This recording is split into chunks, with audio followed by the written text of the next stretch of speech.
les épreuves ne s'arrêtent pas. Il y a des périodes où une difficulté arrive, puis repart.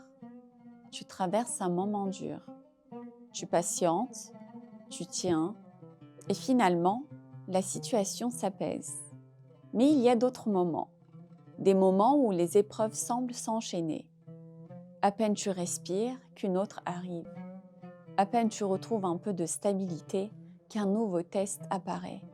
Et ton cœur commence à se fatiguer. Tu te dis, pourquoi ça ne s'arrête pas? Est-ce que je vais toujours vivre comme ça? Est-ce qu'Allah m'a oublié? Quand les épreuves se multiplient, le danger n'est pas seulement la douleur, c'est le découragement, la lassitude, l'impression d'être secoué sans pause. Mais rappelle-toi d'abord une vérité essentielle. Les épreuves continues ne signifient pas abandon. Allah dit dans le Coran, « Pensez-vous entrer au paradis alors que vous n'avez pas encore subi des épreuves semblables à celles que subirent ceux qui vécurent avant vous. Misère et maladie les avaient touchés et ils furent secoués. » Ils furent secoués. Même ceux qui ont cru avant toi ont été ébranlés. Des moments où tout semblait lourd, des moments où l'issue semblait lointaine. Cela signifie que les secousses font partie du chemin, pas comme une condamnation, mais comme une traversée. Allah dit aussi, « Nous vous éprouverons certes par un peu de peur, de faim, de diminution de biens, de personnes et de fruits, et annonce la bonne nouvelle aux patients. » Annonce la bonne nouvelle. Même au cœur de l'épreuve, cela veut dire que l'épreuve n'est jamais vide. Elle contient une promesse, mais quand tu es au milieu de la difficulté, tu ne penses pas à la promesse. Tu penses à la fatigue. C'est humain. Regarde les paroles du prophète Ayoub, rapportées dans le Coran. « Le mal m'a touché, et tu es le plus miséricordieux des miséricordieux. » Il reconnaît la douleur, il ne la nie pas, il ne prétend pas être insensible. Il dit « le mal m'a touché », mais il rappelle aussitôt la miséricorde d'Allah. Quand les épreuves ne s'arrêtent pas, il est normal de se sentir épuisé, mais ne confonds pas fatigue et perte de foi. Tu peux être fatigué et toujours attaché à Allah. Tu peux pleurer et toujours espérer. Tu peux être secoué et toujours croire.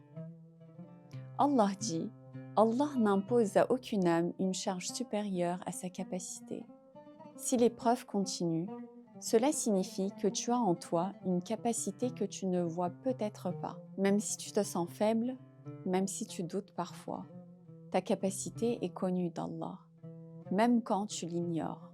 Quand les épreuves s'enchaînent, Allah façonne quelque chose en toi. Il enlève certains attachements excessifs. Il purifie certaines illusions. Il renforce ta reliance. Tu apprends à dire « Allah me suffit ». Et Allah dit « Et quiconque place sa confiance en Allah, il lui suffit. » Il lui suffit. Cela ne signifie pas que la difficulté disparaît immédiatement, mais cela signifie que ton cœur peut recevoir une force intérieure, une stabilité. Quand les épreuves ne s'arrêtent pas, essaie de les voir comme des chapitres, pas comme une condamnation permanente. Une épreuve peut être longue, mais elle n'est jamais infinie. Rien dans ce monde n'est éternel, ni la facilité, ni la difficulté.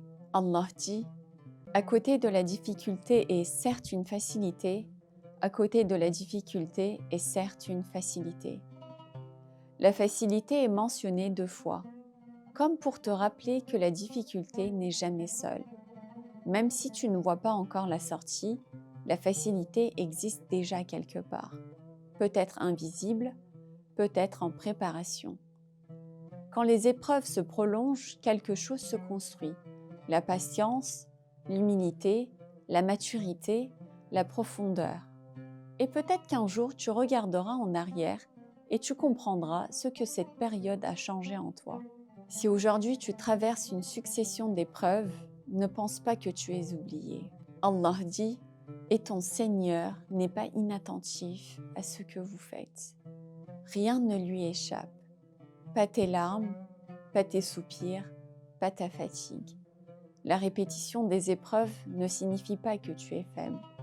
Peut-être que cela signifie que tu es capable de supporter, capable de grandir, capable d'être élevé.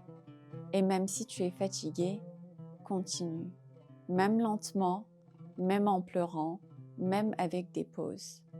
Parce qu'un cœur qui continue malgré la fatigue est précieux auprès d'Allah. Et aucune épreuve, même répétée, n'est vide de sens.